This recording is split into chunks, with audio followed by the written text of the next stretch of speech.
Hi guys, how are you? Hope that you are fine. Today we will discuss about potential energy of an electric dipole in electric field. Electric field के अंदर electric dipole की potential energy कितनी होगी? Potential energy is equal to the work done to bring electric dipole from infinity to electric field. Infinity से किसी electric field के अंदर electric dipole को लाने में जितना वर्क डन होगा वो वर्क डन पोटेंशियल एनर्जी के बराबर होगा। हमने कंसीडर कर लिया एक electric dipole plus Q and minus Q, जिसको हम इलेक्ट्रिक फील्ड के अंदर लेके आ रहे हैं। तो वर्क डन कितना होगा? देखिए यहाँ पर प्लस क्यू और माइनस क्यू ने जो डिस्टेंस कवर किया है वो डी डिस्टेंस एक्स्ट्रा कवर किया है, और प्लस क्यू ने कम डिस्टेंस ट्रेवल किया है। तो देखें, सिंस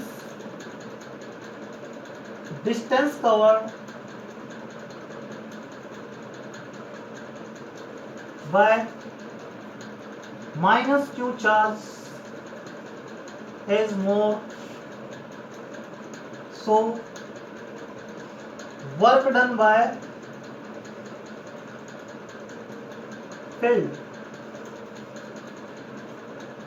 इलेक्ट्रिक फील्ड कितना वर्क डन करेगा? W1 equal to force on charge minus Q पर कितना फोर्स लगेगा? इनटू में फोर्स, एनर्जी वर्क डन निकालना है तो force on charge minus Q into extra distance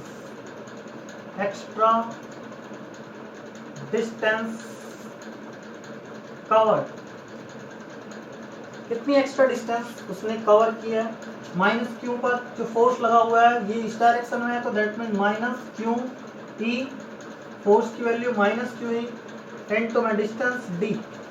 अब उसके बाद देखिए क्यू इनटू में डी इलेक्ट्रिक डाइपोल मोमेंट होता है, q into d electric dipole moment, since P equal to q into में D,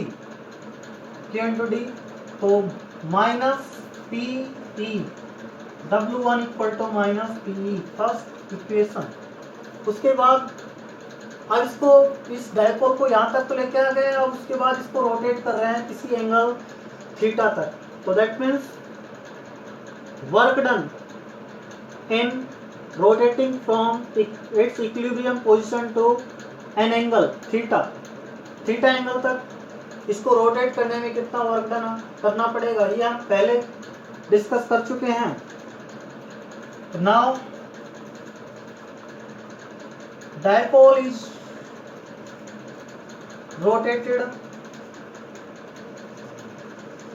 from its equilibrium state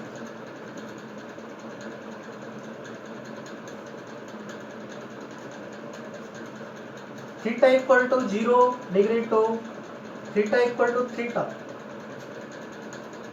So work done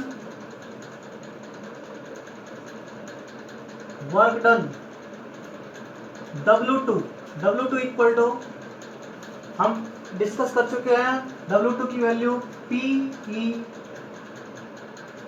अब यहाँ पर cos theta 1 minus cos theta 2 था, तो cos theta 1 की value 0 degree, तो cos 0 की वैल्यू 1 माइनस cos थीटा 2 की जगह यहाँ पर वैल्यू है थीटा, तो 1 माइनस cos थीटा, ये वैल्यू आ गई W2, सेकेंड इक्वेशन। तो total work done W equal to W1 plus W2, और यही work done electric potential energy के बराबर है U के।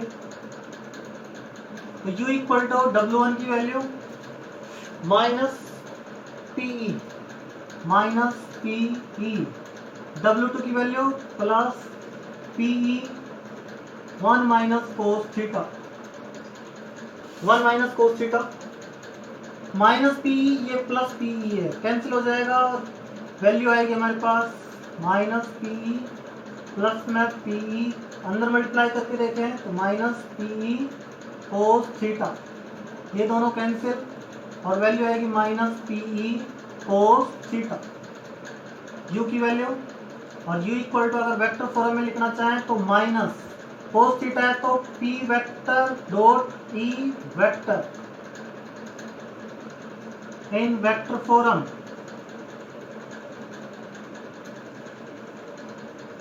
अब इसके बाद में हम देखें, इसके अंदर भी तीन कंडीशन है, डायरेक्ट फॉर्मूला याद करना है इसको, u equal to p cos theta minus P cos theta.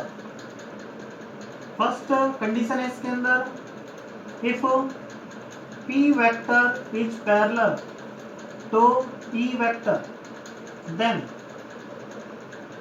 Angle theta equal to 0 degree, theta 0 degree होगा तो u equal to minus P E cos 0 और ये आ जाएगी minus P E, minus P E that means minimum value,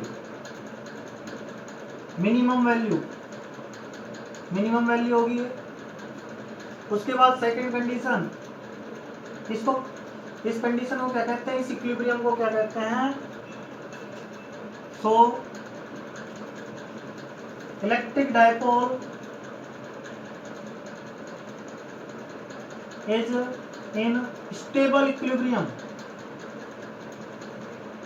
equilibrium stable equilibrium क्यों कहा है, क्योंकि मिनिमम पोटेंशियल एनर्जी है, मिनिमम पोटेंशियल एनर्जी अगर होती है तो वो सिस्टम एक स्टेबल इक्विलिब्रियम में होता है, इलेक्ट्रिक डायपोल स्टेबल इक्विलिब्रियम में होगा।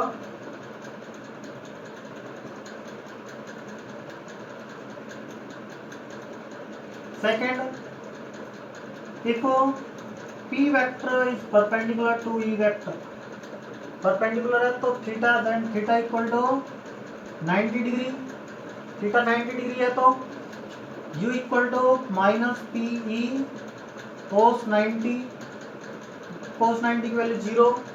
इसको कहते हैं ना तो ये मिनिमम पोटेंशियल एनर्जी है ना ही ये मैक्सिमम पोटेंशियल एनर्जी है, बीच में है, तो इस कंडीशन को कहते हैं न्यूट्रल,